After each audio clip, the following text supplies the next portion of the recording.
அஸ்ஸலாமு அலைக்கும் பிள்ளை. Good evening. நான் பேசுறது கேக்குதா கிளியரா? Oh, கிளியரா கேக்குதா நான் பேசுறது? oh, teacher. Oh, teacher. Okay. ஓகேம்மா. கொஞ்சம் இருங்க. பேப்பரை ஷேர் பண்ணுவாங்க.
பிள்ளைகளை உங்களுக்கு ஷேர் பண்ணிக்கிறது விளங்குதாமா? ஓ டீச்சர். சாரி, கொஞ்சம் லேட் ஆயிடுச்சு. சரி, நாங்க இன்னைக்கு வந்து ஜியோகிராஃபி பேப்பர்ல பார்ட் 2 செஷன்ல கட்டுரை வினாக்களை பார்க்க போறோம். சரியா? இந்த கட்டுரை வினாக்கள்ல பிசிக்கல் ஜியோகிராஃபி நாங்க பார்ப்போம் இன்னைக்கு. உங்களுக்கு தெரியும் பேப்பர்ட மாடல். நான் பேசுறது கிளியரா கேக்குதானே? ஓ டீச்சர். ஸ்டக் ஆகுதுன்னா சொல்லுங்க. சரியா? இப்ப எங்களுக்கு தெரியும் பார்ட் 2ல வந்து பேப்பர் ஸ்ட்ரக்சர் எப்படி வரும் சரின்னு. உங்களுக்கு பௌத்திக புவியியல்ல 4 கேள்வி, மானிட புவியியல்ல 4 கேள்வி வரும்.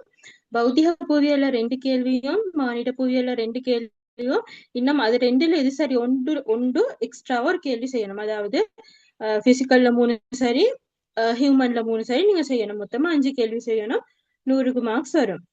இப்ப அந்த மார்க் ஸ்ட்ரக்சரும் தெரியும். இப்போ ஒரு செட் கேள்வியில முதலாவது வந்து 2 மார்க்ஸும், மத்த 3ம் 6 6 6 வந்து 20 மார்க்ஸ் கேள்வி வரும்னு தெரியும்.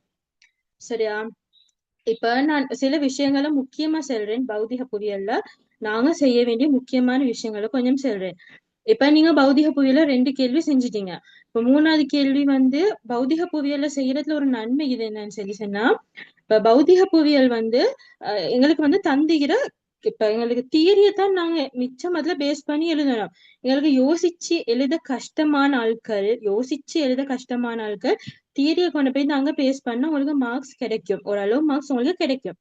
சரியா?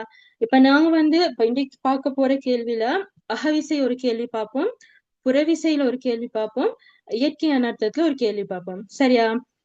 இப்ப நாங்க பார்ப்போம். அடுத்தது வந்து அகவிசையோ புறவிசையோ நீங்க கேள்வி வந்து பேப்பர்ல விட கொடுக்க போகல. முக்கியமா ஒரு விஷயத்த நீங்க கவனிக்கணும் என்னன்னு படம்.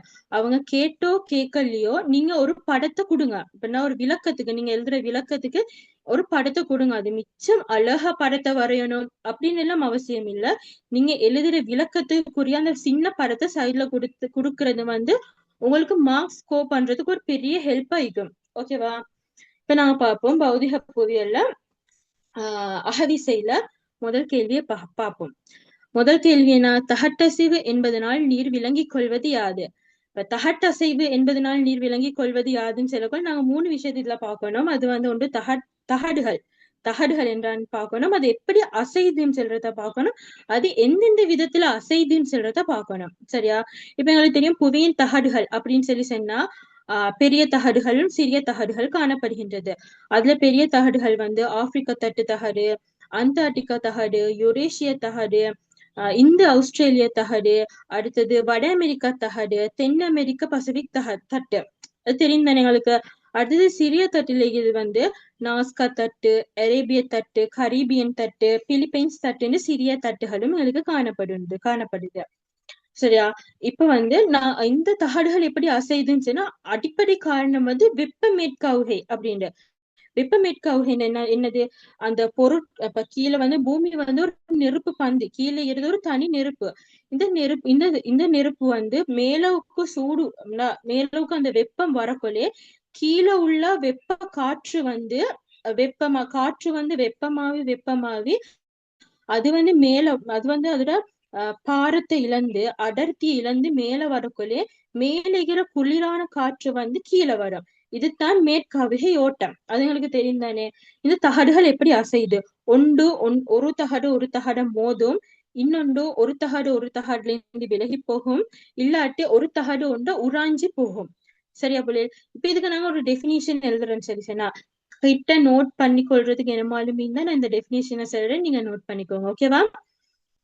நாங்க இதுல இப்ப எழுதுறேன்னு சொன்னா புவியின் மேலோடானது பல தனி பாறை துண்டுகளாக உடைந்து காணப்படுகின்றது. இவையே புவி தகடுகள் எனப்படும்.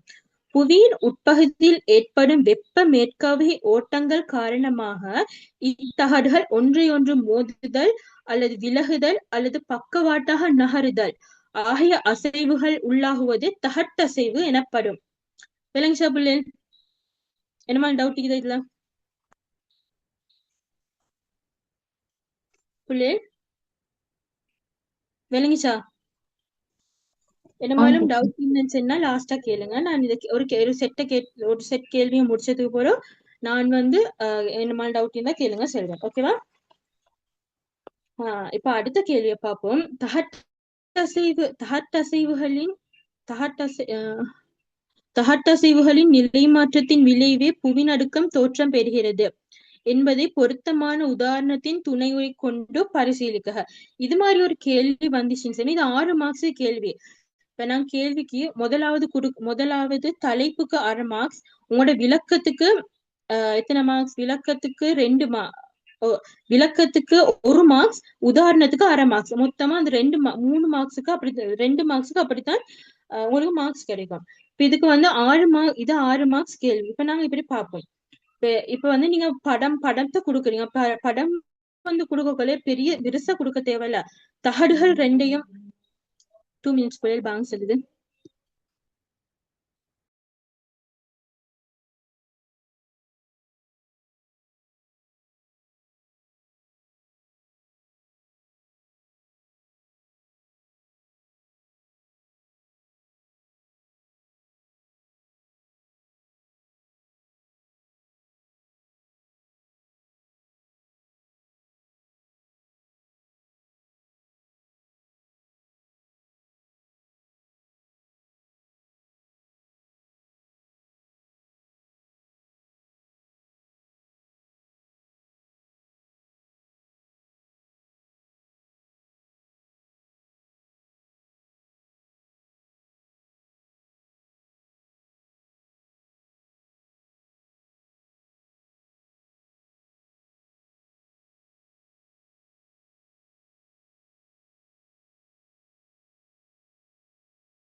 இப்ப வந்து நாங்க பார்க்கணும் என்னன்னு சொல்லி சொன்னா, தகட்டசைவுகளின் நிலை மாற்றத்தின் விளைவினாலே, அப்படின்னா நிலை மாறல் அப்படின்ற அந்த அசைவுனாலதான் புவி நடுக்கம் ஏற்படுகின்றது அப்படின்றத நாங்க இங்க விளக்கணும்.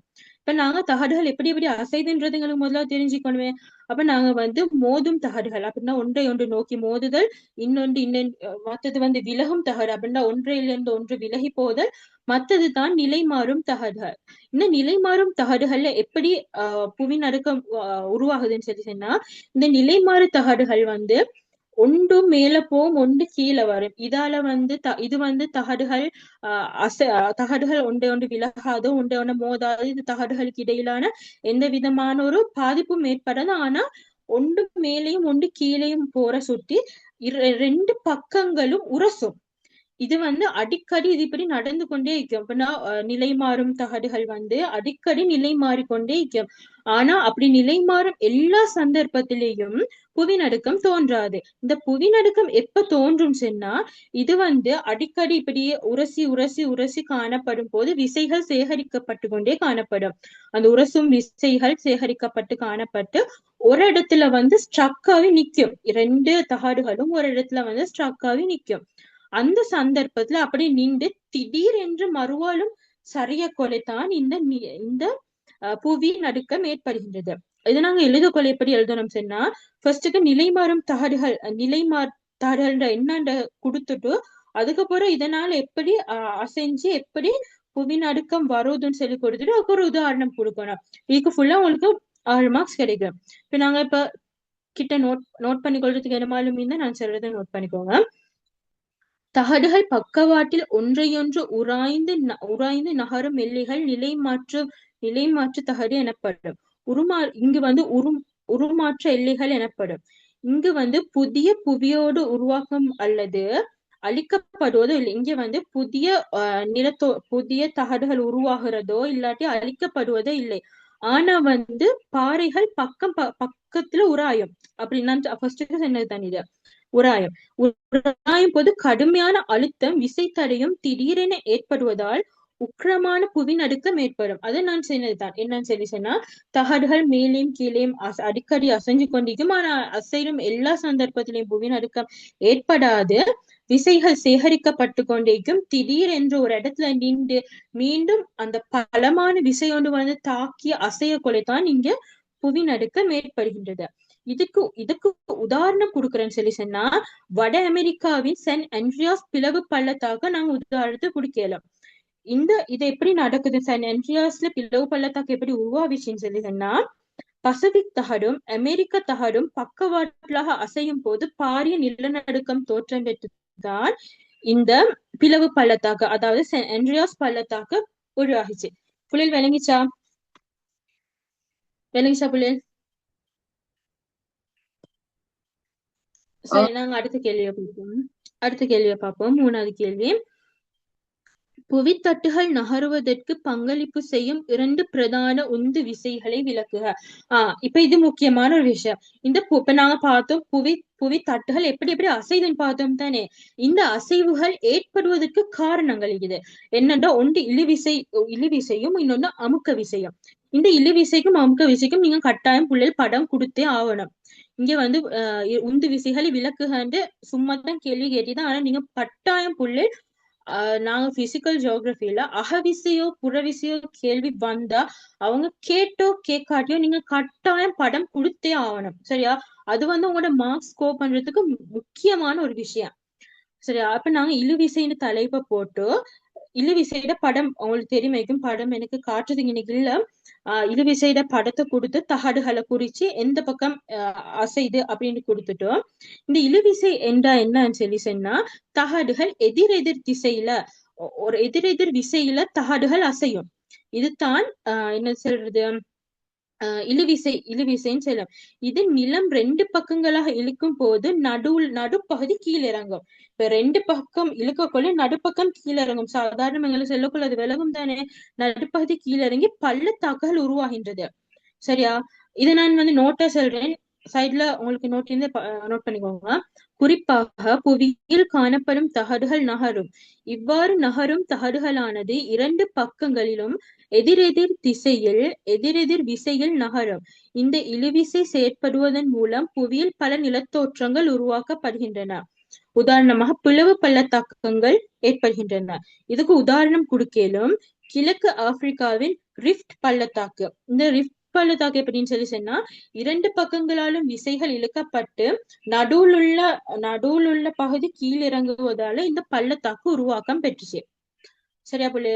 அடுத்தது வந்து நாங்க பார்ப்போம் அமுக்க விசை. இந்த அமுக்க விசை அப்படின்னு சொல்லி என்ன சொன்னா, 2 தகடுகள் ஒரே திசையை நோக்கி வரும். 2 தகடுகள் ஒரே திசையை நோக்கி வரும் போது பலமான தகடு மேலையும் பலவீனமான தகடு கீழையும் போகும். சரியா? இதன் மூலம் என்ன உருவாகுதுன்னு சொன்னா, மடிப்பு மலைகள் உருவாகும். இதை நாங்க ஒரு நோட்டை எழுதுறேன்னு சொல்லி ஒரு விடையா கொடுக்குறேன்னு சொல்லி சொன்னா, புவியில் காணப்படும் தகடுகளானது விசையின் காரணமாக அசையும். இந்த அசைவின் போது தகடுகள் ஒன்றை நோக்கி ஒன்று நெருங்கி வரும். இதனாலேயே அமுக்க விசை இதுவே அமுக்க விசை என்று அழைக்கப்படும். இந்த அமுக்க விசை இந்த சந்தர்ப்பத்தில் பல நிலத்தோற்றங்கள் உருவாகும். இதற்கு உதாரணமாக எங்களுக்கு நல்லா தெரிஞ்ச ஒரு உதாரணம் அப்படின்னு சொல்லி சொன்னா, இமயமலையை குறிப்பிடலாம். இந்த இமயமலை எப்படின்னு சொல்லி சொன்னா, இந்தியா ஆஸ்திரேலியா தகடு தானே. இந்த இந்திய ஆஸ்திரேலியா தகடும் அதுக்கு மேல காணப்படுகின்ற யுரேஷிய தகடும் அப்படின்னா யூரோப்பும் ஆசியாவும், உங்களுக்கு அதுல லேசா நினைவு வச்சுக்கொள்ளும். யூரோப்பும் ஆசியாவும் சேர்ந்து காணப்படுகின்ற தகடு யுரேஷிய தகடு. இந்தியாவும் ஆஸ்திரேலியாவும் சேர்ந்து காணப்படுகின்ற தகடு இந்த ஆஸ்திரேலிய தகடு.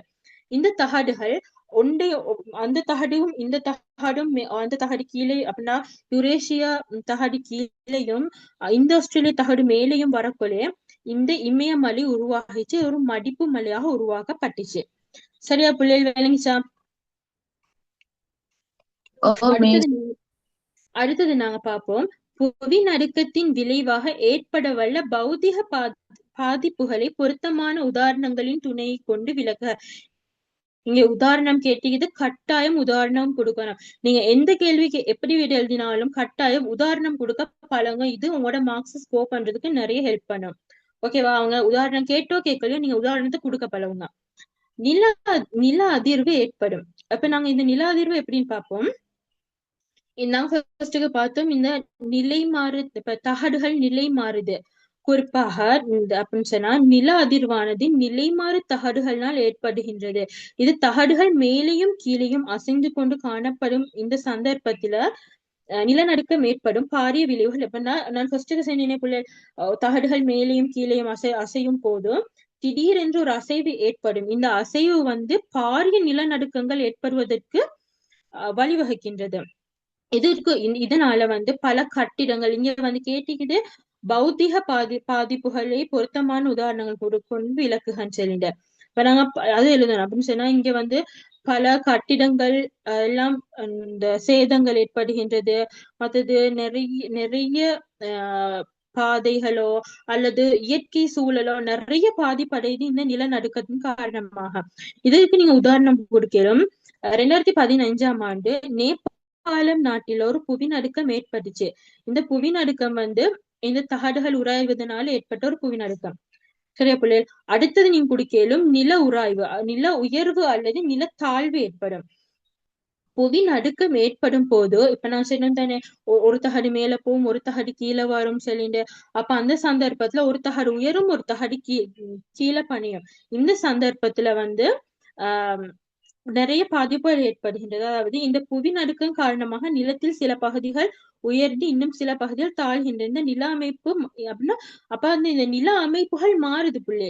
ஒரு பக்கம் கீழேயும் ஒரு பக்கம் மேலே மாறினோடனே காணப்பட்ட நில அமைப்புல இருந்து புதிய ஒரு நில அமைப்பு வரும் தானே பிள்ளை. அதைத்தான் நீங்க சொல்றான். இதுக்கு உதாரணம் 1960ஆம் ஆண்டுல இந்த சிலி நாட்டுல ஒரு புவிநடுக்கம் ஏற்பட்டுச்சு. இந்த புவிநடுக்கம் காரணமாக கடற்கரை பகுதியில கடற்கரை பகுதி உயர்ந்துச்சு, நிலப்பகுதி தாழ்ந்துச்சு. அப்ப இது பெரிய ஒரு பிரச்சனையாகும். கடல் கொந்தளிச்சு கடல் வரும், எங்க நிலப்பகுதிக்கு வரும். இது முக்கியமான ஒரு விஷயம். அப்ப நிலம் மேலையும் கீழையும் போறதுனால கடல் பகுதி உயர்ந்து நிலப்பகுதி தாழ்ந்துச்சுன்னு சொன்னா கடல் உள்ள தண்ணி எவ்வளவு நிலத்துக்கு வரும். இது ஒரு மிகப்பெரிய பாதிப்பு. அடுத்தது சுனாமி ஏற்படும். புவித்தகடுகள் அசைவதனால் ஏற்படும் நிலநடுக்கம் காரணமாக பெரிய அலைகள், சுனாமி பேரலைகள் உருவாகின்றது. இதுக்கு நீங்க நல்ல ஒரு உதாரணம் கொடுக்கல. இலங்கையில 2004ஆம் ஆண்டு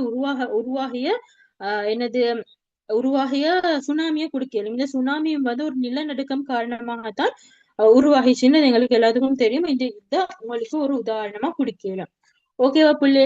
இந்த கேள்வி செட்ல உங்களுக்கு ஏதாவது டவுட்கள் வந்துச்சா? என்ன மாதிரி டவுட் வலிக்கிறா புள்ளே? விளங்கிச்சா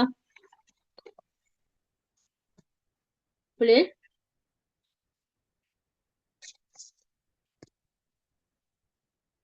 புள்ளே நிக்கிறீங்களா? மிஸ் இருக்கிறேன். விளங்கிச்சா? புரிஞ்சு மிஸ். ஓகே, இப்ப நாங்க அடுத்த கேள்வி பார்ப்போம். புறவிசை கேள்வி பார்ப்போம். புறவிசை கேள்வியில பனிக்கட்டி பத்தி தான் நாங்க இங்க கேள்வி போட்டுக்கிறோம் சாய்ஸ் பண்ணி. ஆனா நீங்க எல்லா புறவிசை நில உருவங்களையும் பார்த்து கொண்டு போங்க. அதுல அரித்தல் நில உருவங்கள், கொண்டு செல்லல், அடுத்தது படிய விடும் நில உருவங்கள்ல மூணு பார்த்து கொண்டு போங்க புள்ளிகள். எல்லாத்துலயும் படங்களை கட்டாயம் பார்த்து கொண்டு போங்க, உதாரணங்களை கட்டாயம் பார்த்துக்கொண்டு போங்க. இந்த பௌதிக புவியில முக்கியமான ஒரு விஷயம் என்னன்னு சொன்னா, உண்மையான உதாரணங்களை மட்டும்தான் எழுதியலும். சரியா? பொய்யான உதாரணங்களை இங்க எழுதியலாம். ஆனா எங்களுக்கு மானிட புவியில எங்களுக்கு நினைச்ச உதாரணங்களை கொடுக்கலாம். சரியா? ஆனா பௌதிக புவியில ஒரு நாளும் அந்த வேலை செய்யல. உண்மையான உதாரணங்களை தான் கொடுக்கணும். சோ பிள்ளைங்க நீங்க கட்டாயம் படிச்சு கொண்டு போயிட்டு தான் இந்த கேள்வியில செய்யணும். ஓகேவா? இப்ப நாம பார்ப்போம் ஃபர்ஸ்ட் கேள்வியா. பனிக்கட்டி ஆற்றின் பிரதேசங்கள் 4 தருக. பனிக்கட்டி ஆறுன்னு சொல்லக்கூடிய இங்க கண்ட பனிக்கட்டி, மலை பனிக்கட்டி. இது பொதுவான கேள்வி. பனிக்கட்டி ஆற்று பிரதேசங்கள் 4 தருக. ஒன்று கிரீன்லாந்து, ஒன்று இமயமலை, சைபீரியா, ஐஸ்லாந்து. சரியா? இந்த உதாரணங்களை குடிக்கணும். அடுத்தது என்ன கேள்வி? மலை பனிக்கட்டி ஆற்றின் அரித்தல் செயற்பாடுகளால் உருவாக்கப்படும் நில உருவங்கள் 3 குறிப்பிட்டு விளக்குக. இந்த மாதிரி கேள்வி பிள்ளைகள் கட்டாயம் படம் கொடுங்க, கட்டாயம் படத்தை கொடுங்க. ஓகேவா? இப்ப நாங்க ஃபர்ஸ்ட்டுக்கு பார்ப்போம். இதுக்கு அரித்தல் நில உருவங்கள்ல வட்ட குகைய பார்ப்போம். இப்ப உதாரணமா பார்ப்போம், நான் சொல்றேன் விளங்கிக்கோங்க. ஒரு மலை காணப்படுகின்றது. இப்ப ஒரு மலை என்னது பனி நிறைந்த மலை ஒன்று காணப்படுகின்றது. இப்ப பனி நிறைந்த மலையில வந்து பனிக்கட்டிகள் சரிவுகள் ஏற்படுகின்றது. அப்ப மலை உச்சியிலேருந்து பனிக்கட்டி அப்படியே சரிஞ்சு கொண்டு வருது. வரக்கொள்ளே இப்படி இப்ப வரக்கொள்ள வார பாதை வந்து சரிவைத்தான் நீக்கும். இது ஒரு மலை சுட்டி. அப்ப அது வந்து ஸ்மூத்தா நேரா இக்காதே, இடையில கல்லுகளிக்கும் வெடிப்புகளிக்கும். அந்த வெடிப்புகள் எல்லாத்தையும் அந்த மேலேந்து வர பனிக்கட்டி அப்படியே உடைச்சுக்கொண்டு தானே வரும். இப்படி உடைச்சுக்கொண்டு வர சந்தர்ப்பத்துல அந்த சரிவுகள்ல புள்ளில் அந்த உடைச்சுக்கொண்டு வந்ததுக்கு அப்புறம் அதுல குழிகள் மாதிரி உருவாகும். அந்த குழிகள் மாதிரி உருவாகினதுக்கு அப்புறம் மறுவும் மழை பெஞ்சு அதுக்கு தண்ணி நிறையும். சரியா, தண்ணி நிறைஞ்சு மறுவும் அது ஒரு பனிக்கட்டியா அப்படின்னு இடையில நிக்கும். அப்புறம் அது இன்னும் அது அப்படியே குழியாகும். மறுவாலும் அதே மாதிரி மேலேந்து இப்படி கீழே வரும். மேலேந்து பனிக்கட்டிகள் அப்படியே சரிஞ்சுக்கொண்டு வரும். இவ்வாறு இப்படி அடிக்கடி நடக்கிற சந்தர்ப்பத்துல அது திருப்பி திருப்பி திருப்பி திருப்பி கலண்டு கலண்டு கலண்டு வரும். அந்த அந்த குகை மாதிரி அப்படின்னா அவர் கலண்டு வார பகுதி, அந்த குகை மாதிரி அந்த ஈக்கிற பகுதிகள் வந்து கலண்டு கலண்டு வரும். இது மாதிரி உருவாகிறது தான் வட்ட குகை அப்படின்னு சொல்லி சொல்ற. அதாவது சரிவு பகுதிகளில் புடைந்து நிற்கும் பாறைகளை மேலே இருந்து வரும் பனிக்கட்டிகள் உடைச்சு கொண்டு கீழே வரக்குள்ள அந்த இடம் வந்து அப்படியே ஒரு ஒரு ஒரு ஓட்டை மாதிரி ஆகும். அந்த ஓட்டையில அந்த ஓட்டை திரும்பி திரும்பி திரும்பி இப்படி வர வர வர வர அது பெரிய பெரிய பெரிய ஒரு குகை போன்ற ஒரு உருவம் இன்னைக்கு தோற்றம் பெறும். இதுதான் வட்ட குகை அப்படின்னு சொல்லி சொல்ற. இதுக்கு நீங்க டெபினிஷன் எழுதுறேன்னு சொல்லி சொன்னா, உயர்மலை சாய்வுகளில் கிடைக்கும் படிவு வீழ்ச்சி மூலமாக நீரானது மலைச்சாய்வுகளில் உள்ள இறங்கி சிறு குழிகளில் தோன்றும். தேங்கி நிற்கும் உரைப்பனி. அது நான் சொன்னது தான் புள்ளி. அதாவது மேலேந்து இப்படி வரக்குள்ளே இடையில காணப்படுகின்ற குழிகள்ல வந்து குழிகள் உருவாகும். இது அடிக்கடி இப்படி நடக்கிறதுனால அது பெரிய ஒரு குகை மாதிரி ஒரு உருவம் வரும். இதுதான் வட்ட குகை அப்படின்னு சொல்லி சொல்றேன். சரியா புள்ளே? அடுத்தது வந்து வட்ட குகை ஏரி. உங்களுக்கு லேசா நினைவு வச்சுக்கொள்ளும். நாங்க ஃபர்ஸ்டுக்கு கொடுத்த நில உருவம் வட்ட குகை, அடுத்தது கொடுக்க போறது வட்ட குகை ஏரி. இதே டெபினிஷன் தான். ஆனா அதுல என்ன வித்தியாசம் சொல்லிச்சுன்னா, இந்த மாதிரி வட்ட குகை உருவாக உருவாக உருவாக அதுல வந்து என்ன செய்யும், நீர் வந்து படியும். நீர் படிகிற சந்தர்ப்பங்கள்ல வந்து அது வந்து ஒரு ஏரி போன்று காட்சி அளிக்கும். அது தான் வட்ட குகை ஏரி அப்படின்னு சொல்லி சொல்ற. அடுத்தது நாங்க பார்க்க போறது வந்து யூ வடிவ பள்ளத்தாக்கு. இது யூ வடிவ பள்ளத்தாக்கு எப்படி இருக்குன்னு சொல்லி சொன்னா, ஆரம்பத்துல ஆறுகள்ல வந்து வி வடிவ பள்ளத்தாக்கு வழியாக பனிக்கட்டிகள் நகர்ந்து கொண்டு வந்து கொண்டே இருக்கும். அப்ப இப்படி நீ இப்ப வந்து இப்ப என்னது பனிக்கட்டிகள் இப்படி வந்து கொண்டே இருக்கல, அது ஒரு வி வடிவமா காணப்படும். காலப்போக்கில் இப்படி வர வர வர வர வர வர பக்கங்கள் அந்த பனிக்கட்டி வார பாதையில் உள்ள பக்கங்கள் அரிக்கப்பட்டு அரிக்கப்பட்டு அரிக்கப்பட்டு அது வந்து பக்கங்கள் அகலமாகவும் செங்குத்தாகவும் உயரமும் அகலமும் அதிகமாகும். இது வந்து யூ வடிவத்துல காணப்படும். இதுதான் யூ வடிவ பள்ளத்தாக்கு. அரித்தல் நில உருவங்கள் இது யூ வடிவ பள்ளத்தாக்கு. சரியா பிள்ளை? அப்ப நாங்க ஒன்று பார்த்தோம் வட்ட குகை, இன்னொன்று பார்த்தோம் வட்ட குகை ஏரி, இன்னொன்று பார்த்தோம் யூ வடிவ பள்ளத்தாக்கு. விளங்கிச்சா பிள்ளைகள்? அது மூணும் பிள்ளைகள் விளங்கிச்சது? அடுத்தது வந்து மலைப்பனிக்கட்டி ஆற்றின் படித செயற்பாடுகளால் உருவாக்கப்படும் நில உருவங்கள் மூன்றினை குறிப்பிட்டு விளக்குக. கட்டாயம் புள்ளையில் படம் கொடுங்க, உதாரணம் கொடுங்க, தலைப்பு கொடுங்க. அப்பதான் உங்களுக்கு ஃபுல் மார்க்ஸ் கிடைக்கும். சரியா? ஏ லெவல்ல ஒவ்வொரு மார்க்ஸும் எங்களுக்கு அவ்வளவு முக்கியம். எங்களுக்கு ஜெட் ஸ்கோருக்கு யூனிவர்சிட்டி போற ஒரு ஐடியா இருந்தா ஜெட் ஸ்கோருக்கு ஒவ்வொரு மார்க்ஸும் எங்களுக்கு அவ்வளவு முக்கியம். சரி, இதை விடுவோம் அப்படின்ற எதையுமே உடவானம், கட்டாயம் படிச்சுட்டு போங்க. ஓகேவா? அப்ப நாங்க பார்ப்போம் படிதல் நில உருவங்கள். படிதல் நில உருவங்கள். படிதல் நில உருவம் பனிக்கட்டி ஆற்றின் செயற்பாடுல படிதல் நில உருவங்கள்னு சொல்லி சொன்னா ஒன்று பார்ப்போம் நாங்க முனைவு படிவுகள். இந்த முனைவு படிவுகள் என்னன்னு சொல்லி சொன்னா, மேலே இருந்து இப்ப நான் ஃபர்ஸ்டுக்கு சொன்னேன், இப்ப ஒரு மலை காணப்படுகின்றது. அந்த மலையில மேற்பகுதியில வந்து பனிக்கட்டி வந்து சரிஞ்சு கொண்டு வருது. இவ்வாறு சரிஞ்சு கொண்டு வர சந்தர்ப்பத்துல அங்கிருக்கிற தூசி துணிக்கைகள், கற்கள், மற்றது பனிக்கட்டிகள், அப்படி மண் போன்ற போன்ற பதார்த்தங்களை வந்து அது அப்படியே நிலத்துக்கு எடுத்துக்கொண்டு வரும். இவ்வாறு கொண்டு வரப்படும் படிவு பொருட்களை வந்து அடிப்பகுதியில கொண்டாந்து தேய்க்கும், அதாவது முனைவு பகுதியில கொண்டு வந்து தேக்கி வைக்கும். இதுதான் என்னது முனைவு படிவுகள் அப்படின்னு சொல்லி சொல்ற. ஓகே, அப்படி முனைவு படிவுகள் என்னன்னு சொன்னா, மேல இது கொண்டு வரப்படும் பருப்பொருட்களே கீழே வந்து முனைவுல கொண்டாந்து தேக்கி வைக்கிறது. அதுல கல்லிக்கும் மண்ணிக்கும் தூசிக்கும் துணிக்கைகளுக்கும் எல்லாமே கொண்டாந்து அடியில முனைவு பகுதியில கொண்டாந்து சேகரிச்சு வைக்கிறது வந்து முனைவு படிவு அப்படின்னு சொல்லி சொல்ற. இந்த முனைவு படிவுக்கு உதாரணம் வந்து அந்தியஸ் ரொக்கி மலைகள்ல வந்து சாய்வுகளை இத்தகைய முனைவு படிவுகள் எங்களுக்கு பார்க்கலாம். ஓகேவா பிள்ளைய? அடுத்தது வந்து பக்கப்படிவு. பக்கப்படிவு அப்படின்னு சொல்லி சொல்ற வந்து இது மாதிரி மலைகள்ல இருந்து கொண்டு வரப்படும் தூசி துணிக்கைகள், தேய்ந்த பொருட்கள், அதுகள் எல்லாத்தையும் வந்து உயரமான பகுதிகளில் இருந்து கீழ் நோக்கி கொண்டு வரும் என்னது பாறைகள், பறித்தல், தேய்த்தல், அரிப்புக்குள்ளான இந்த பொருட்களை வந்து அடையல்களை வந்து கொண்டு வரும் போது பக்கங்கள்ல, அதாவது இப்ப மலைப்பகுதிகள்னு சொல்லி சொன்னா அந்த மலைப்பகுதிகள்ல பக்கங்கள்ல அது படிய விடுது. இந்த பக்கங்கள்ல படிய விடுறது தான் பக்கப்படிவு அப்படின்னு சொல்லி நாங்க சொல்றோம். ஓகேவா? இந்த பக்கப்படிவுல வந்து சிறிய பனிக்கட்டிகள் வந்து நகர்ந்து பக்கத்துல படிஞ்சா அது தூரம் குறைவாக காணப்படும். பனிக்கட்டிட பருமன் அதிகமாக இருந்தால் தூரம் அதிகமாக கொண்டு வந்து அது வந்து படிக்கப்படும். இது வந்து ரயில்ல தண்டவாளம் எப்படி பதிக்கப்பட்டிருக்கும் அது மாதிரி சமாந்திரமாக காணப்படும். சரியா? அடுத்தது வந்து மத்திய படிவு. மத்திய படிவு அப்படின்னு சொல்லி சொல்றது என்னன்னு சொல்லி சொன்னா, இப்போ ஒரு மலையில வந்து வலது பக்கமாகவும் படிவுகள் கொண்டு வரப்படுது, இடது பக்கமாகவும் படிவுகள் கொண்டு வரப்படுது. இந்த ரெண்டு படிவுகளும் ஒன்றுக்கு சேர்ந்து ஒரு இடத்துல சேர்ந்து பனியோக்கு நேரா கொண்டு வரும். அதாவது வை ஷேப்ல ஒரு பக்கமும் மத்த பக்கமும் கொண்டு வந்து நடுவுல ஒரு இடத்துல சேர்ந்து அது வந்து சரியா நடுவா படிவுகள் படியப்படும். இதுதான் வந்து மத்திய படிவு அப்படின்னு சொல்லி சொல்ற. அதாவது மலை பனிக்கட்டியில வந்து 3 படிதல் நில உருவங்கள் பார்த்தோம்.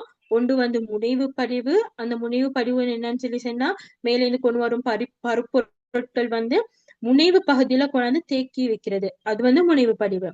பக்கங்களாக கொண்டாந்து, அதாவது சமாந்திரமாக பக்கங்களாக கொண்டாந்து சேர்க்கப்படுறது பக்கப்படிவுன்னு பார்த்தோம். அடுத்தது வந்து மத்திய படிவுன்னு என்னன்னு சொல்லி பார்த்தோம்னா,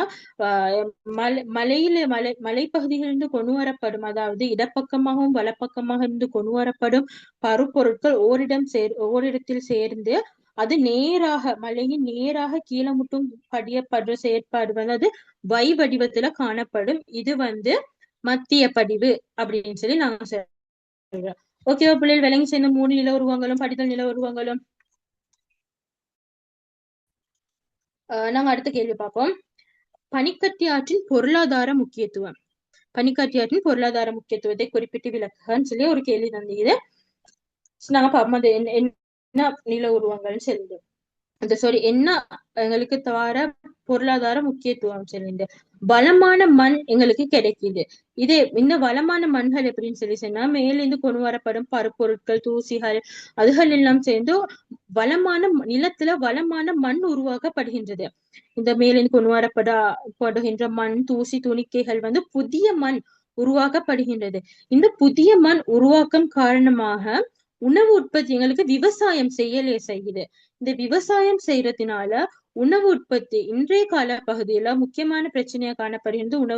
உணவு தட்டுப்பாடு பிரச்சனை. இரண்டா உலகத்துல சனத்தொகை பெருக்கம் காரணமாக உணவு உற்பத்தி குறைவாக காணப்படுகின்றது, சனத்தொகை அதிகம்.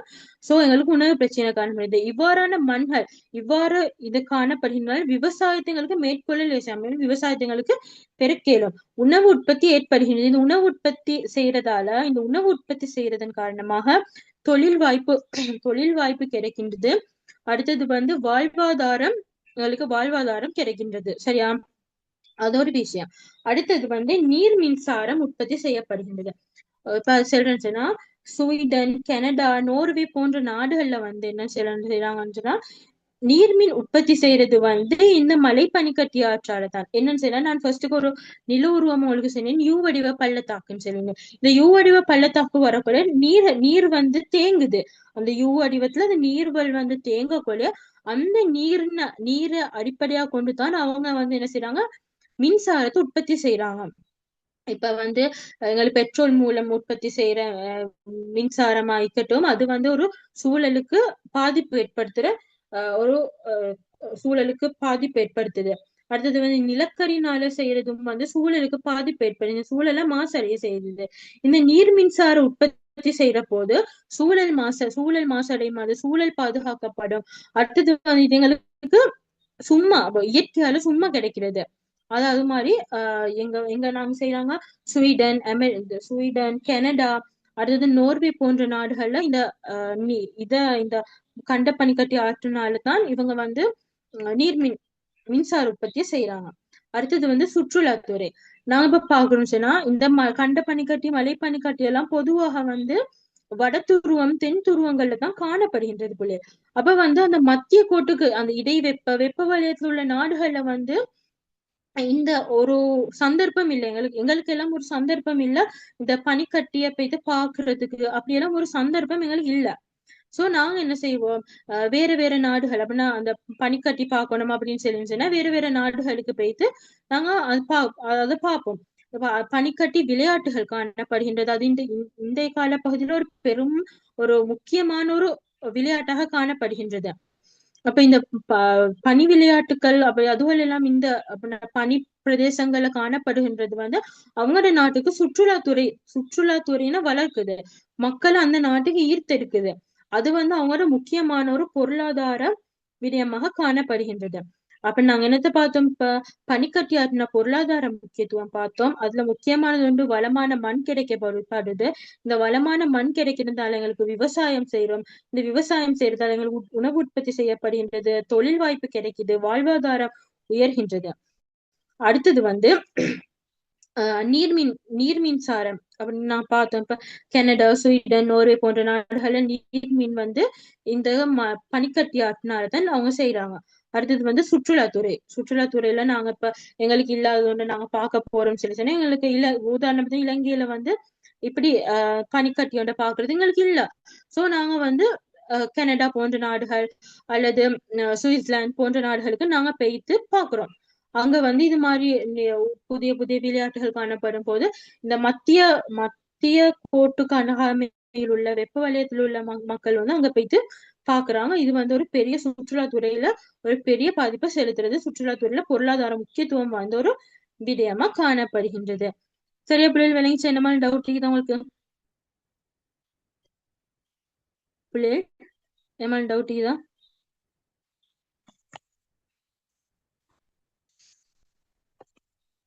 பிள்ளை கேக்குறீங்களா? எதுவும் டவுட் இருக்குதா? இல்ல மிஸ். இல்ல டீச்சர். ஓகேம்மா, இப்ப நாங்க பார்ப்போம் இயற்கை அனர்த்தம். சரியா? இயற்கை அனர்த்தம் தலைப்பை பார்ப்போம். இங்க வந்து நாங்க இயற்கை அனர்த்தம் போட்டுக்கிறோம். நீங்க வந்து சூழல் முகாமைத்துவம் அதுபோல எல்லாம் நீங்க பார்த்துக்கொள்ளணும் பிள்ளைகள். நாங்க வந்து குறிப்பிட்ட கேள்வி தானே போட்டோம், குறிப்பிட்ட கேள்வி நாங்க சூஸ் பண்ணி பார்த்து போட்டுக்கிறோம். நீங்க வந்து எக்ஸ்ட்ராவா படிச்சுட்டு போங்க பிள்ளைகள், கட்டாயமா. ஓகே. இன்னொரு விஷயம் சொல்றேன். என்ன சொல்லி சொன்னா, ஒரு நாளும் எக்ஸாமுக்கு சாய்ஸ் பண்ணி தாரத்தை மட்டும் படிச்சுட்டு போக வானம். அது வந்து உங்களுக்கு நல்லதுதான். நான் சொல்றேன் என்னன்னு சொன்னா, கேள்வி பேப்பரை நீங்க எல்லாத்தையும் படிச்சு கொண்டு போனீங்கன்னு சொன்னா கேள்வி பேப்பர் எப்படி வந்தாலும் உங்களுக்கு ஆன்சர் பண்ண லேஸ் ஆயிக்கும். ஓகே. குறிப்பிட்ட விஷயத்த மட்டும் நீங்க படிச்சுட்டு போனா கேள்வி வித்தியாசமா வந்தா உங்களுக்கு பேப்பரை தந்தோடனே உங்களுக்கு டென்ஷன் ஆகும். அடே என்னடா பேப்பர் இது, நான் என்ன படிச்சேன், பேப்பர்ல என்ன வந்தீங்க, நான் என்ன செய்ய போறேன், அன்னைக்கு டென்ஷன் ஆகினோடனே படிச்சதே மறந்துடுவோம். சோ நீங்க எல்லாத்தையும் படிச்சுட்டு போங்க. ஏ லெவல்ல பொறுத்தவரையில 2 வருஷமாக முக்கியம். அதுல ஏ லெவல்ல செகண்ட் இயர் கட்டாயம் மிக முக்கியமான வருஷம். அந்த ஒரு வருஷத்துலயும் கடைசி 6 மாசம் அதை விட முக்கியம். அந்த 6 மாசத்தை விட கடைசி 3 மாசம் ஆக முக்கியம்.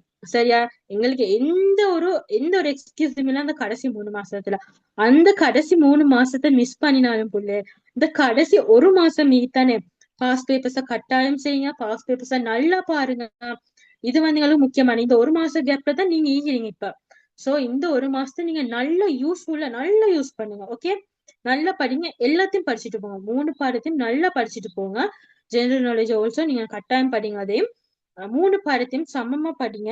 என்னன்னு சொன்னா ஒரு பாடத்துல மட்டும் நல்ல ரிசல்ட்ஸ் எடுத்து மத்த பாடத்துல குறைவா ரிசல்ட்ஸ் எடுத்தா யூனிவர்சிட்டி போற ஆசை இருந்துன்னு சொன்னா அது கஷ்டம். சரியா, 3 பாடத்தையும் ஈக்குவலா படிங்க, நல்ல ரிசல்ட்ஸ் ஒன்று வரும் உங்களுக்கு.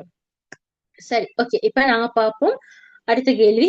அனர்த்த முகாமைத்துவம் அல்ல அனர்த்தத்தை பத்தி நாங்க ஒரு கேள்வி பார்ப்போம். சரி, இதுல பார்ப்போம். ஃபர்ஸ்ட் கேள்வி என்னன்னா, இடர் மற்றும் அனர்த்தம் என்றால் என்ன என்பதனை வேறுபடுத்தி விளக்குக. ஓகேவா பிள்ளைய? இப்ப இடர் அப்படின்னு சொல்லி என்னன்னு சொல்லி சொன்னா, இந்த இடர் அப்படின்னு சொல்லி சொன்னா இயற்கையின் செயற்பாட்டால மனித சமூக சூழல் பாதிப்புகள் ஏற்படும். சரியா, இப்ப உதாரணம் சொல்றேன். கடல் அலைகள் உயர்வதால அந்த கடற்கரை பிரதேசங்கள், கடற்கரையில உள்ள சில நிலங்கள் பாதிக்கப்படும், தாவரங்கள் பாதிக்கப்படும், கடற்கரை ஓரங்கள்ல காணப்படுகின்ற கடைகளோ அல்லது இன்னைக்கு கட்டி வச்சுக்கிற கட்டிடங்களோ பாதிக்கப்படும். ஓகேவா? அனர்த்தம் அப்படின்னு சொல்லி சொல்றேன்னு சொன்னா இந்த இடர் தீவிரமா உக்கிரம் அடைஞ்சன்னு சொல்றதுதான் அனர்த்தம் அப்படின்னு சொல்லி சொல்றாரு.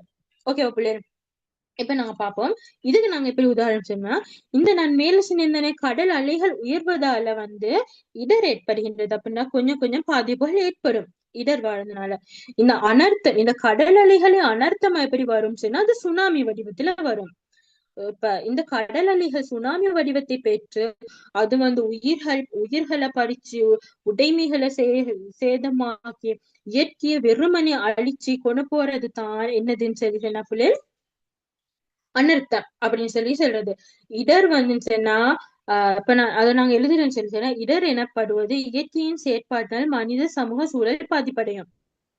இதுவே அதுக்கு உதாரணம் கடல் அலைகள் உயர்வதனால கடலை அண்டிய பிரதேசங்கள் பாதிக்கப்படும். இந்த அனர்த்தம் அப்படின்னு சொல்லி சொன்னா இந்த இடரானது உக்கிரமடைந்து மனித உயிர்கள், சொத்துக்கள், சூழல்கள் என்பன கடுமையாக பாதிக்கப்பட்டு உள்ளாகும். அதுக்கு உதாரணம் என்னன்னு சொன்னா இந்த கடல் அலைகள் சுனாமி வடிவத்தை பெற்று உயிர்களையும் உடைமைகளையும் சூழலையும் அழிவுக்குள்ளாக்குவது அனர்த்தம் எனப்படும். ஓகேவா பிள்ளைகள், விளங்கிச்சா? இதுல எதுவும் டவுட் இருக்குதா உங்களுக்கு? இல்லதானே? நாங்க நெக்ஸ்ட்டுக்கு போவோம். Next question. வெள்ளப்பெருக்கு ஏற்படுவதில் செல்வாக்கு செலுத்தும் 2 பௌதிக மற்றும் 2 மானிட காரணிகளை விளக்குக. ஓகே, வெள்ளப்பெருக்கு உருவாகுவதற்கு தாக்கம் செலுத்தல. ஏன் வெள்ளப்பெருக்கு உருவாகுது அப்படின்னு சொல்லி தாக்கம் செலுத்துக்கு 2 பௌதிக காரணிகளும் 2 மானிட காரணிகளும் கேட்டீங்க. நான் உங்களுக்கு மூணு உதாரணங்கள் சொல்றேன். பௌதிகத்துல 3, மானிடத்துல 3 சொல்றேன், நீங்க நோட் பண்ணிக்கோங்க. அதிகரித்த மழை வீழ்ச்சி, இதை எப்படி வெள்ளப்பெருக்கல காரணமாகி எங்களுக்கு சாதாரணமா தெரியும். சின்ன ஒரு நேரத்துல உதாரணத்துல சொல்லணும்னா ஒரு 10 நிமிட கால பகுதியில ஒரு 100 மில்லிலிட்டர் மழை அதிகமா, உதாரணத்துக்கு சொல்றேன், அதிகமா மழை பெஞ்சிச்சுன்னு சொல்லி சொன்னா எங்கட நிலம் அது உறிஞ்சு கொள்ளாது. அது அவ்வளவு சுருக்க நிலம் உறிஞ்சு கொள்ளாது. அது தாழ்வான பகுதிகளுக்கு கொண்டு போயிட்டு அங்க வெள்ளம் உருவாகும். குறுகிய நேரத்தில் மிக அதிகமான மழை பெய்வதால் நிலம் அதனை உறிஞ்சு கொள்ளாது. இதனால் நீர் வேகமாக தாழ்வான பகுதிகள் மற்றும் ஆறுகளை சேர்ந்து வெள்ளப்பெருக்கு ஏற்படுகின்றது. இதுக்கு நம்ம உதாரணமா பார்க்கணும்னு சொன்னா நல்ல பருவகால மழை. எங்களுக்கு உதாரணம் செய்யல இந்த டிசம்பர்ல நவம்பர் டிசம்பர்ல ஏற்படுத்தி அந்த டித்வா அது அதிகமா மழை பெய்ஞ்சிச்சு. அந்த அதிகமா மழை பெஞ்சது நிலத்துக்கு உறிஞ்சு கொள்ளல. அந்த உறிஞ்சு கொள்ளாத காரணத்தினால ஆறுகள் பெருக்கெடுத்துச்சு, வெள்ளப்பெருக்கு வந்துச்சு. சரியா? அடுத்து இன்னொரு விஷயம் என்னன்னு சொல்லி பார்த்தா அது முதலாவது அதிகரித்த மழை வீழ்ச்சி காரணமாக என்ன செய்யுது, வெள்ளப்பெருக்கு ஏற்படுது பௌதீகத்துல முதலாவது பாயிண்ட். அது பௌதீகத்துல 2வது பாயிண்ட் என்னன்னு சொல்லி சொன்னா நில அமைப்பு. நில அமைப்பு தாழ்வான நில அமைப்பை நாங்க எடுத்துக்கொண்டோம்னு சொல்லி சொன்னா தாழ்வான நிலப்பகுதி காணப்படும். இந்த தாழ்வான நிலப்பகுதியில நீர் அதிகமா தேங்கி நிற்கும். உங்களுக்கு தெரியும் தானே, பள்ளத்தாக்காக காணப்படும் போது நீர் மேலிருந்து வரக்குள்ள அந்த இடத்துல நீர் சேகரிக்கப்படும். இந்த நீர் அதிகமாக சேகரிக்கிறதுனால வெள்ளப்பெருக்கு ஏற்படுகின்றது. அதே நில அமைப்புல சரிவு குறைவான பகுதிகள்ல மழை, இப்ப சரிவு வந்து கொஞ்சம் குறைவாகுது. அதிக சரிவாகிற நேரத்துல மழை பெய்ஞ்சோடனே கீழே வந்துடும் தண்ணி. ஆனா சரிவு குறைவாகிற பகுதியில அந்த நீர் வாரத்துக்கு கொஞ்சம் நீர் அந்த பனியை வாரத்துக்கு கொஞ்சம் நேரம் போ. இது மாதிரி அதிகமா மழை பெஞ்சு கொண்டே இருக்கொள்ளே அது வந்து என்ன செய்யும், நீர் வார டைம் குறைவாக்குள்ள அன்னைக்கு வெள்ளப்பெருக்கு ஏற்படும். சரியா புள்ளே? இது வந்து நில அமைப்புல நாங்க சொல்லிடும். அடுத்த பாயிண்ட் பௌதிகத்துல நான் 3 பாயிண்ட் சொல்றேன்னு சொன்னேன். அது அடுத்த பாயிண்ட் வந்து மண்ணின் தன்மை. இந்த மண்ணின் தன்மையை பார்க்கக்கூடிய அது வந்து ஒன்று வந்து நீரை உறிஞ்சு கொள்ற தன்மை. அப்ப நாங்க சொன்னா மணல் பகுதிகள்ல மழை பெஞ்சுச்சுன்னா மணல் குயிக்கா தண்ணி என்ன செய்யும், உறிஞ்சு கொள்ளும். ஆனா களிமண் ஈக்கிற இடங்கள்ல வந்து தண்ணி வந்து உறிஞ்சு கொள்றதுக்கு மிச்ச நேரம் போகும். தண்ணி லேசுல உறிஞ்சு கொள்ளாது. எங்களுக்கு தெரியும் களிமண்ல லேசா தண்ணி உறிஞ்சு கொள்ளாது. ஆனா மணல்ல வந்து குயிக்கா தண்ணி உறிஞ்சு கொள்ளும். அப்ப அது வந்து ஒரு என்ன, வெள்ளப்பெருக்கு ஏற்படுவதற்கு மணலின் தன்மை ஒரு முக்கியமான காரணமாகும். அடுத்து மணலின் அடர்த்தி. துகில்கள் நெருக்கமா அப்படின்னா மண்ணுல காணப்படுகிற அந்த தூசி துகில்கள் இது அது நெருக்கமா காணப்படுகின்ற போது நீர் வந்து உறிஞ்சு கொள்வது தாமதமாகும். அடுத்தது வந்து நீர் நிறைவடைந்த நிலையில காணப்படும். அதாவது இப்போ ஒரு குறிப்பிட்ட மணல் பகுதியில நீர் ஏற்கனவே ஈக்குது. இன்னும் நீரை கொண்டாந்து நீர் சேகரிக்க அங்க வந்து வெள்ளப்பெருக்கு ஏற்படுகின்றது. சரியா பிள்ளைகள்? அப்ப இது வந்து வெள்ளப்பெருக்கு ஏற்படுவதால உருவாகின்ற பௌதிக காரணிகள். அவ நான் ஃபர்ஸ்ட்டுக்கு என்ன சொன்னேன், அதிகரித்த மழை வீழ்ச்சி. அதிகமா மழை பெய்ய நிலத்துக்கு தண்ணி உறிஞ்சு கொள்ளாது, அதனால வெள்ளப்பெருக்கு ஏற்படுகின்றது. அதாவது உதாரணத்துக்கு சொன்னேன் பருவகால மழை. அப்ப சரியா. அடுத்தது வந்து நில அமைப்பு. தாழ்வான நிலப்பகுதியில அதிகமா நீர் தேங்கி நிற்பதனால ஒரு காரணம் என்ன செய்யும், வெள்ளப்பெருக்கு ஏற்படும். சரிவு குறைவான பகுதிகள்ல வந்து நீர் வந்து சுருக்க நிலத்துக்கு இறங்காது. அப்படின்னா சரிவான நிலப்பகுதியில சரிவு குறைஞ்ச இந்தன்னு சொன்னா குயிக்கா நிலத்துக்கு வராது, அங்கனைக்கே தண்ணி ஓடிக்கொண்டிருக்கும், அதனால வெள்ளப்பெருக்கு ஏற்படும். 3வது காரணம் என்ன செய்யணும், மண்ணின் தன்மை. அந்த மண்ணின் தன்மையில நீர் வந்து உறிஞ்சும் தன்மை. நீர் வந்து மண் வந்து நீர் உறிஞ்சு கொள்ற தன்மையும் மண்ணின் அடர்த்தியும். ஏற்கனவே நீர் ஒரு மண்ணுல தேங்கி நிற்கும் போது திருப்பி தண்ணி வரக்குள்ள அன்னைக்கு என்ன ஆகும், வெள்ளப்பெருக்கு ஏற்படும். இது வந்து பௌதிக காரணம். நாங்க அடுத்தது பார்ப்போம். வெள்ளப்பெருக்கு ஏற்படுவதற்கு மானிட காரணிகள் என்ன மாதிரி பங்களிப்பு செய்யும் சொல்லுங்க. மானிட காரணிகள் நாங்க பார்க்கக்கூடிய ஃபர்ஸ்டுக்கு நதிகள் அண்டிய பகுதிகளில் குடியிருப்பு. இப்ப எங்களுக்கு நல்லா தெரியும் ஆற்றோர பகுதிகள்ல குடியிருப்புகள் அதிகமா அமைச்சுக்கொண்டு மனுஷர் வாழ்றாங்க. இது வந்து உதாரணமா வந்து நான் உங்களுக்கு உதாரணம் சொல்றேன். இந்த பேராதேனி பகுதியில வந்து மகவெளி ஆறு போது அந்த மகவெளி ஆறுல மகவெளி ஆறு ஆற்றங்கரை ஓரத்துல குடியிருப்புகள் அப்படின்னு சொன்னா பெர்மிட் இல்லாத குடியிருப்புகள் அமைச்சுக்கிறாங்க. இந்த குடியிருப்புகள் அமைக்கக்குள்ளே நாங்க வந்து ஆற்றோட மணற்பகுதியை அதிகமாக என்ன செய்வோம், நாங்க தோண்டி எடுப்போம். அதனால வந்து ஆற்றோட அந்த கரை பகுதி கரைஞ்சுக்கொண்டு போகும். இது வந்து வெள்ளப்பெருக்கு மழை பெஞ்சு அது ஒரு கரை காணப்படுகின்றது, அந்த நீர் போறதுக்கு தானே. அதை வந்து நாங்க அரிச்சு நாங்க எடுக்கக்குள்ள அந்த தண்ணி வந்து எப்பவுமே அதிகமா கரை பகுதிக்கு வாரத்துக்கு தான் பார்க்கும். இதனால வெள்ளப்பெருக்கு ஏற்படுகின்றது. அடுத்தது முறையற்ற பொருளாதார நடவடிக்கைகள். இந்த முறையற்ற பொருளாதார நடவடிக்கைகள் அப்படின்னு சொல்லக்கொள்ள ஆற்றங்கரை ஓரத்துல என்ன முறையற்ற பொருளாதார நடவடிக்கைன்னு சொல்லக்கொள்ள நாங்க முக்கியமா முதலாவது நினைக்கிறது என்னன்னா மணல், ஆறுகளில் உள்ள மணல்களை எடுக்கிறது. முறையற்ற ரீதியாக சட்ட விரோதமாக ஆறு பகுதிகளில் உள்ள மணல்களை வந்து எடுக்கிறது. இந்த மணல்களை எடுக்கிற காரணமாக வந்து என்ன ஆகுது, வெள்ளப்பெருக்கு ஏற்படுவதற்கு முக்கியமா காரணம். அதே மாதிரி அந்த ஆற்றோரங்கள் உள்ள மரங்களை வெட்டுது. இந்த மரங்களோட வேர்கள் காரணமாக வேர்கள் சுட்டி அந்த கரைகள் வந்து தங்கி நிக்குது. இந்த மரங்களை வெட்டி இந்த வேர்கள் அழிக்கிற சுட்டி மண் வந்து ஆற்றங்கரைகள் வந்து கரைஞ்சு போகுது.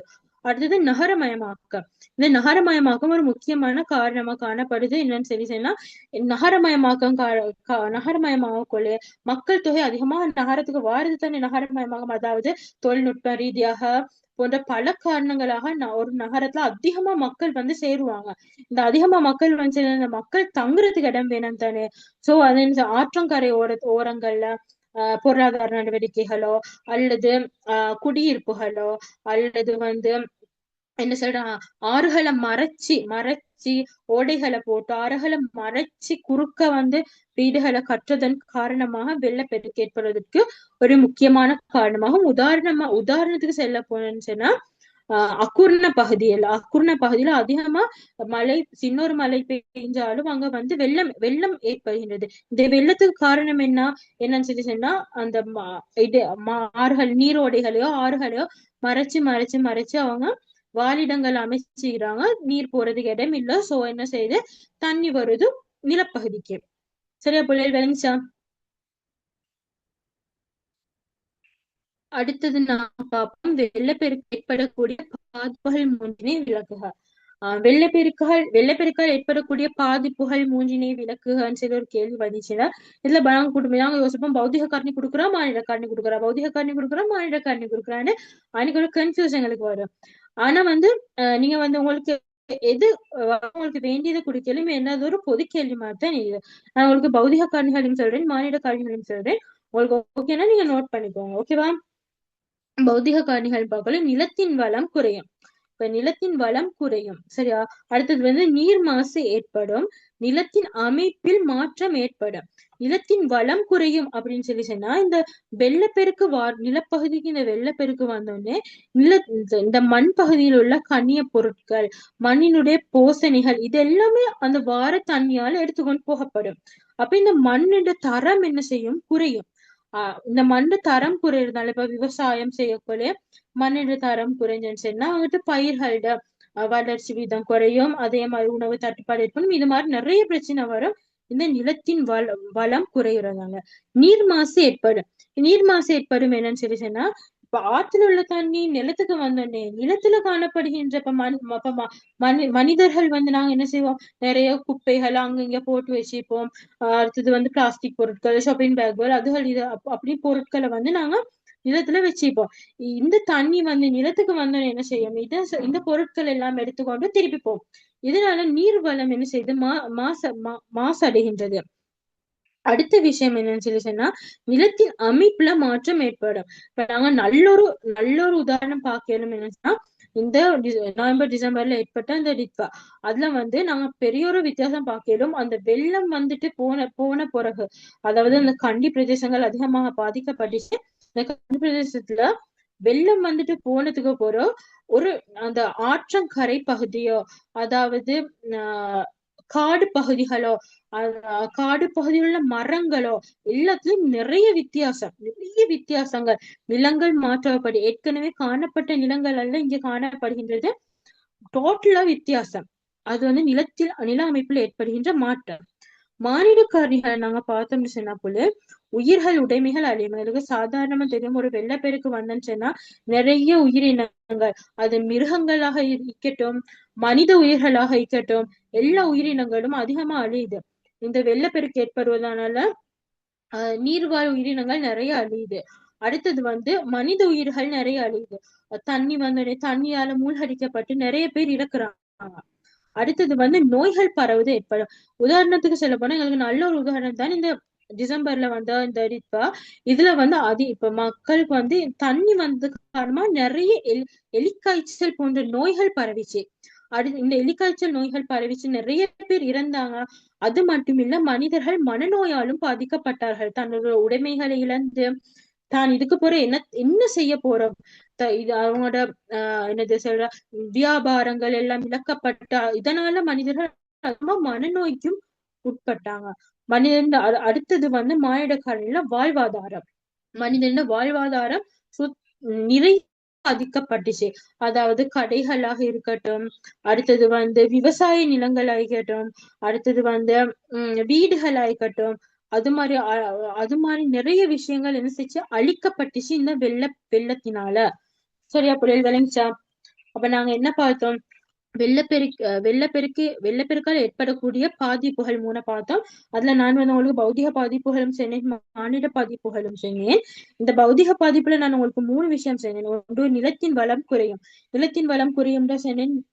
இந்த தண்ணி வந்து நிலத்துக்கு வரக்குள்ள நிலத்துல உள்ள கனிய பொருட்கள் எல்லாத்தையும் எடுத்து ஒரு சுற்றி நிலத்திட போசணை தன்மை குறையும். இதனால விவசாயம் பாதிக்கப்படும், உணவு உற்பத்தி பாதிக்கப்படும். இதெல்லாம் நிறைய பிரச்சனை இருக்கும்.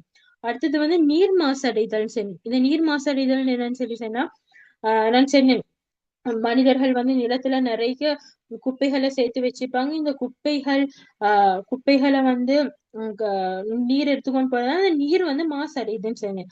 அடுத்தது வந்து நிலத்தின் அமைப்பு மாற்றப்பட்டதுன்னு சொன்னேன். நான் சொன்னேன், கரையோர பகுதிகளில் உள்ள ஆறுகள் மரங்கள் அரிக்கப்பட்டு பெய்ததுனால நிறைய வித்தியாசங்கள் ஏற்படுத்துச்சுன்னு சொன்னேன்.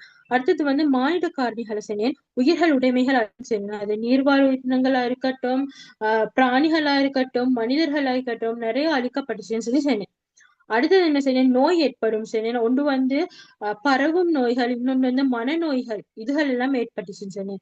அடுத்தது வந்து மனிதர்களோட வாழ்வாதாரம் பாதிக்கப்பட்டுச்சுன்னு சொன்னேன். ஓகேவா பிள்ளைகள், விளங்கிச்சா? பிள்ளைகள் விளங்கிச்சா? ஓகே. அடுத்தது வந்து நாங்க கடைசி கேள்வியை பார்ப்போம்.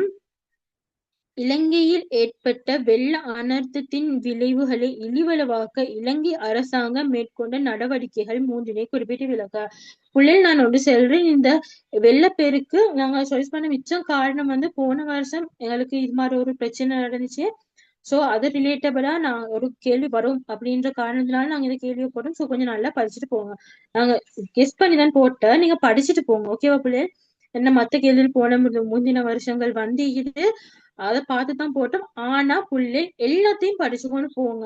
கெஸ் பண்ணி தாரத்தை மட்டும் படிக்கவான, எல்லாத்தையும் படிச்சுட்டு போங்க. ஓகேவா? சரி, பார்ப்போம். இந்த கேள்விக்கு என்ன விடையும் பார்ப்போம். மீட்பு மற்றும் அவசர உதவி நடவடிக்கைகளை மேற்கொண்டாங்க. அது எங்களுக்கு நல்லா தெரியும். எனது மழை பெஞ்சு ஒவ்வொரு இடங்கள் எனது தான் ஒவ்வொரு இடங்கள் வந்து நீர்னால மூழ்கடிக்கப்பட்டு கொண்டு வந்து கொண்டிருக்கும் சந்தர்ப்பங்கள்ல அரசாங்கம் வந்து நிறைய மீட்பு நடவடிக்கைகள், அவசர உதவிகள், அதாவது அவசர வைத்திய உதவிகள் அப்படி எல்லாம் செஞ்சாங்க. அப்ப மக்களை பாதுகாப்பா எடுத்தாங்க. அந்த நீர்ல மூழ்கடிக்கப்பட்டு கொண்டிருக்கும் சந்தர்ப்பங்கள்ல நிறைய என்னது போட் சர்வீஸ் எல்லாம் போட்டு எடுத்தாங்க. நாங்க நியூஸ்ல பார்த்தோம்னா இந்த போட் சர்வீஸ் எல்லாம் போட்டு எடுத்தாங்க. இது வந்து முப்படைகள் வந்து இதுக்கு மிகப்பெரிய உதவி செஞ்சுச்சு. அது போலீஸ் படை, என்னது அந்த முப்படைகளும் நிறைய உதவிகள் செஞ்சுச்சு. அடுத்தது வந்து தற்கால முகாம்கள் அமைத்து மனிதர்களை அவங்க பாதுகாப்பா வச்சாங்க.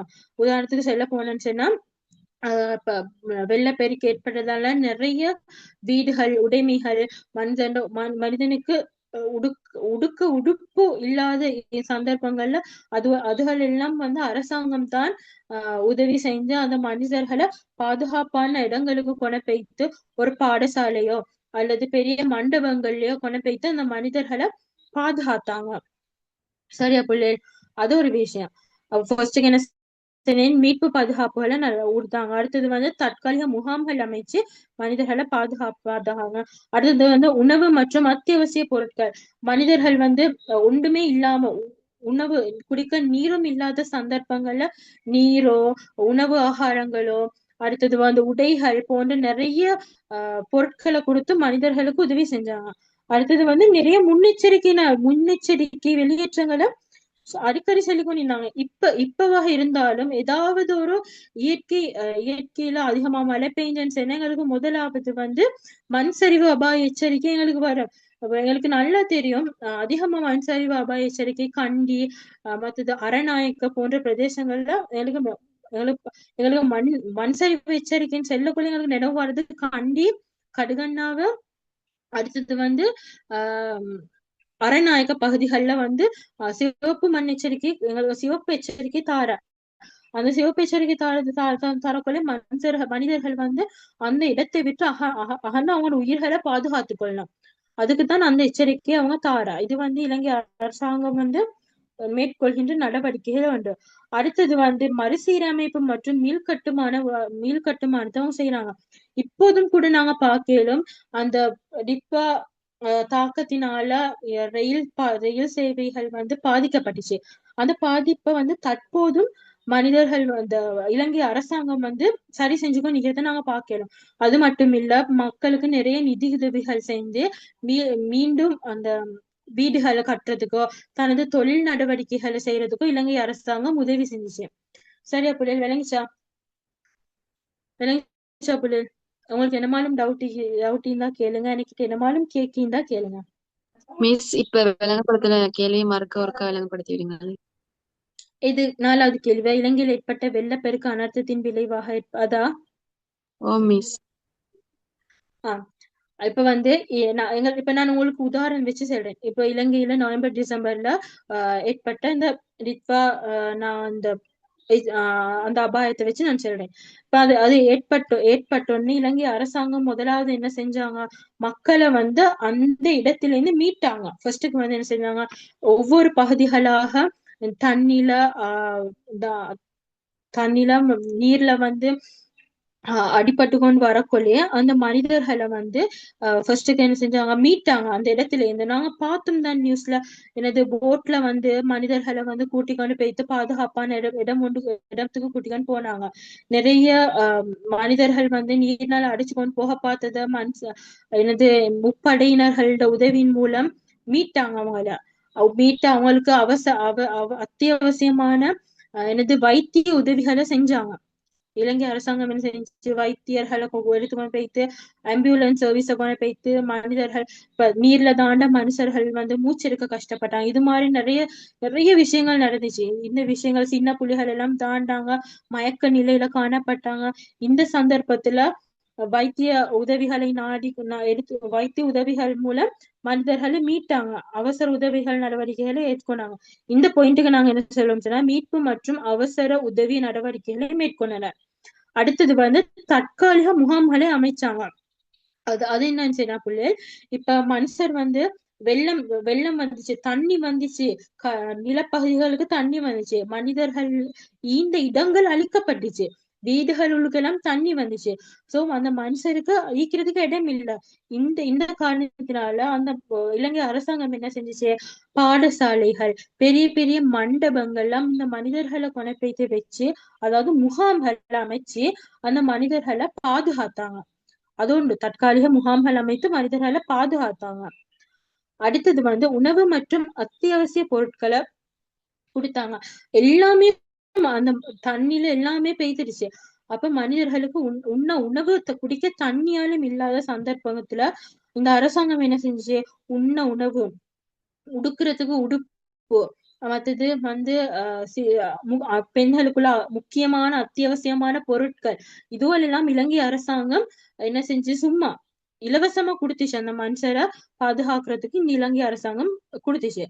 அடுத்தது வந்து முன்னெச்சரிக்கையை அரசாங்கம் இந்த அனர்த்தம் ஒன்று வரக்குள்ளே இலங்கை அரசாங்கம் முக்கியமா ஒரு விஷயம் முன்னெச்சரிக்கையை வெளியிடுது. அது முதலாவது விஷயம் என்னன்னு சொல்லி சொன்னா, இப்ப மழை பெய்யுது, அதிகமா மழை பெய்யுதுன்னு சொல்லக்குள்ளே என்ன செய்யுது, ஃபர்ஸ்ட்டுக்கு ஒரு அறிக்கையை விடுதோம், சிவப்பு மண் சரிவு எச்சரிக்கை வந்து வரும் எங்களுக்கு. அதுல முக்கியமா வந்து கண்டி, அடுத்தது அரநாயக்க, கடுகண்ணா போன்ற பிரதேசங்களுக்கு ஒரு எச்சரிக்கை வரும். மண் சரிவு அபாய எச்சரிக்கைன்னு சொல்லி வரும், சிவப்பு அபாய எச்சரிக்கைன்னு சொல்லி வரும். அதுன்னா முக்கியமா இந்த இடத்துல இக்க வாணும், இது டேஞ்சரான இடம், நீங்க இந்த இடத்துல இருந்து வேறொரு இடத்துக்கு போங்க அப்படின்னு சொல்லி ஒரு எச்சரிக்கையை தருவாங்க இலங்கை அரசாங்கம். அப்ப நாங்க என்ன செய்வோம், எங்களுக்கு அந்த அரசாங்கம் கட்டளையிடக்கூட நாங்க அந்த இடத்துல இருந்து நகர்ந்து இன்னொரு இடத்துக்கு போறோம்னு சொன்னா அது எங்களுக்கு பாதுகாப்பா அமையும். அடுத்த பாயிண்ட் என்னன்னு சொன்னா, மறுசீரமைப்பு மற்றும் மீள் கட்டுமானம். இப்ப இந்த டிட்வா புயல் வந்து சுத்தி நிறைய உடைமைகள், நிறைய பொது சொத்துக்கள், நிறைய தனி மனிதன் சொத்துக்கள் எல்லாம் அழிக்கப்பட்டுச்சு. இதெல்லாம் சரி செய்வதற்கு இலங்கை அரசாங்கம் காணி கொடுத்தாங்க. அடுத்தது சல்லி கொடுத்தாங்க மனுஷருக்கு, அதாவது ஊடுகள் இல்லாம போன ஆட்களுக்கு வேறையா கொடுத்தாங்க. அடுத்தது வந்து வியாபார நிலையங்கள் பாதிக்கப்பட்டவங்களுக்கு வேறையா கொடுத்தாங்க. இது மாதிரி வேலையில செஞ்சாங்க. அடுத்தது வந்து பொது சொத்துக்கள், உதாரணமா சொல்ல போனா ரயில்வே ஸ்டேஷன்ஸ் நாங்க எடுத்துக்கோன்னு சொன்னா, ரயில்வே ஸ்டேஷன்ஸ் எல்லாம் நிறைய பாதிக்கப்பட்டுச்சு. ரயில்வே ட்ராக்கள் எல்லாம் கலண்டு ரயில்கள் போகலாமா, இது மாதிரி நிறைய பிரச்சனைகள் நடந்துச்சு. அந்த திருப்பி இப்ப நாங்க பார்க்கக்கூடிய ஈரது என்னன்னு சொல்லிட்டுன்னா, அதுவும் எல்லாம் முதல்ல இருந்து செய்யறாங்க. மறுசீரமைப்பு கட்டுப்பாடுகளை மீள் கட்டுமானத்தையும் திருப்பி செய்யறாங்க. இது செய்யறதுக்கு மனிதர்களுக்கு தனி மனிதர்களுக்கு உதவி செஞ்சாங்க அரசாங்கம். இதுதான் சரி. விளங்கிச்சா?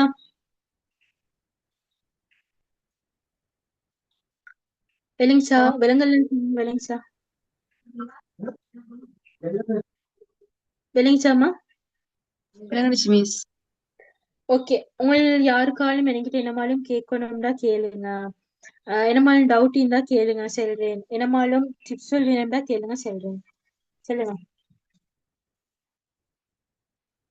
இன்னைக்கு செஷன் ஃபுல்லா விளங்கிச்சா? எல்லாருக்கும் எல்லா கேள்வியும் நல்லா விளங்கிச்சா?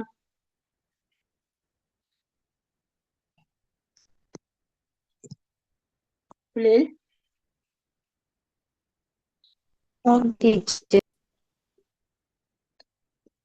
டவுட் என்னமாலும் மீகுதா? என்னமாலும் கேட்கணுமா என்கிட்ட?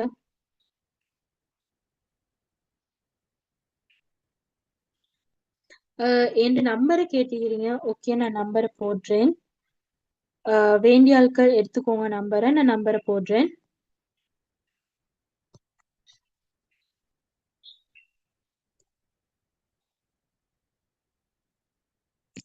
நம்பரை போட்டுக்கிறேன். வேண்டிய ஆட்கள் எடுத்துக்கோங்க. என்னமாலும் டவுட் இருந்தா கேளுங்க புள்ளு. பர்சனலா மெசேஜ் பண்ணி கேட்கறதுனாலும் கேளுங்க. ஓகே, நான் உங்களுக்கு என்ன மாதிரி டவுட் இருந்தா கிளியர் பண்ணிடுவேன். ஓகேவா?